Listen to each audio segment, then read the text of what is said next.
Narito po ang News TV Quick Response Team sa Mendiola sa Maynila kung saan nagtitipon-tipon ng iba't ibang grupo para magbahayag ng kanilang mga sentimiento kaugnay po ngayong araw ng paggawa. Nanguna po sa kanilang mga hinaingang kawalan ng aumento sa sahod ng mga manggagawa.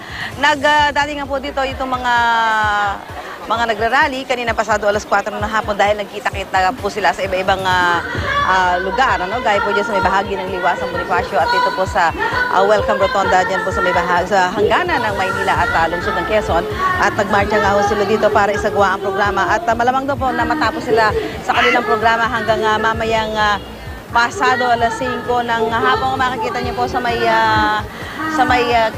kaliwang bahagi ko, narito po ang isang truck kung saan ito po yung ginagamit nilang stage para makapagsagawa ng kanilang mga programa. Ngayon po ay nagbibigay po sila ng kanilang mga pahayag kaugnay nga ng pagdiriwang itong araw ng paggawa. Mapapansin ho natin karamihan sa mga nandito ay mga nakasuot ng kulay pula, at ito po bilang pagpapakita pa rin ng kanilang sentimiento dito sa tila pagiging bingi ng gobyerno sa kanilang karaingan na magkaroon po ng dagdag sa sahod ang mga manggagawa. Kaya mamaya po may mga makakausap po tayo mga leader itong iba't ibang mga manggagawa at alamin natin ang kanilang mga kung ano ba mga susunod nilang programa matapos ang araw na ito, at dahil nga doon sa kanilang kabiguan na makamit ang kanilang hinihingit na 125 pesos across the board wage increase. Kaya yan po ang tabayanan nyo. Umaga pa lang, may mga nagrally na dito sa Mendiola ngayong araw ng paggawa. Ilan po sa mga maagang tinapos ang kanilang protesta, ang BMP, TUCP, Sentro, Paleya at Akbayan. Mula umaga, isa lang ang kanilang hinaing, ang komento sa sahod na tila wala namang kahihinatnan. Idinadaig din nila ang issue ng extrajudicial killings, usapin ng security of tenure bill at singil sa kuryente. Nakabantay naman ang mga pulis na nangakong pairali nila ang maximum tolerance. Sa Liwasang Bonifacio, nagsagawa ng maikling programa ang Kilusang Mayo 1 para gunitain ng Labor Day bago sila nagmarcha patungo dito sa Mendiola. Ang may 100 miyembro naman ng TUCP nagkaroon din ng programa sa People Power Monument. Nagpalipad pa sila ng puti at pulang lobo bilang tanda ng kanilang pakikibaka. Habang sa Quiapo Church, nagkaroon naman ng misa na pinangunahan ng CBCP at Archdiocese of Manila para alalahanin ng Labor Day. Dahil doon ng simbahan na maipakitang dapat laging una ang kapakanan ng mga ordinaryong mamamayan at ng manggagawa.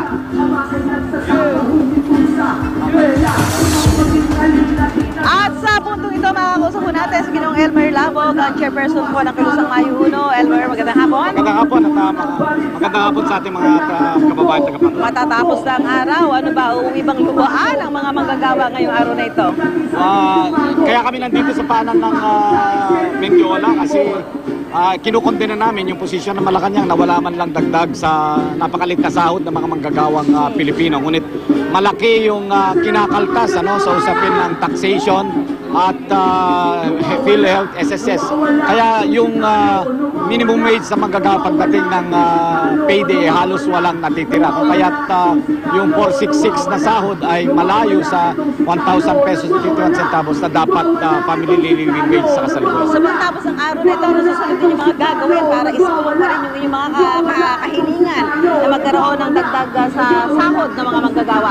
Come again, Doris? Ano susunod din yung gagawin para may parating at makamit itong inyong hinihingi? Sa pagtanggi ng at kawalang aksyon ang gobyerno sa hinihiling na dagdag sahod ng mga manggagawa, ito ay magtutulak sa iba't ibang grupo ng manggagawa sa lahat ng sektor upang magkaisa para sabay-sabay na igiit ang karagdagang sahod upang makapagdagdag tulong man lang at makaagapay sa napakataas ng presyo ng bilihin at serbisyo. Dapat ito ay katungkulan na dapat ibigay ng gobyerno, ngunit hindi naman na ibibigay. Kaya anong klase ng paggogobyerno meron tayo kung yung mga batayang kahilingan ng manggagawa at mamaya na hindi naman maibigay? So hindi dito matatapos ang inyong mga pagkilos?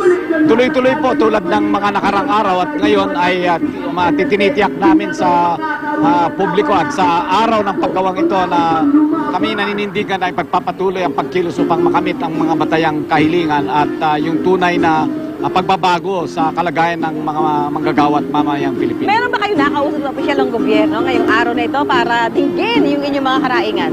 Hindi po kasi kami kasama dun sa naganap na bola-bola breakfast dahil ayaw siguro ng Malacanang nang dadala ng hot sauce sa umaga.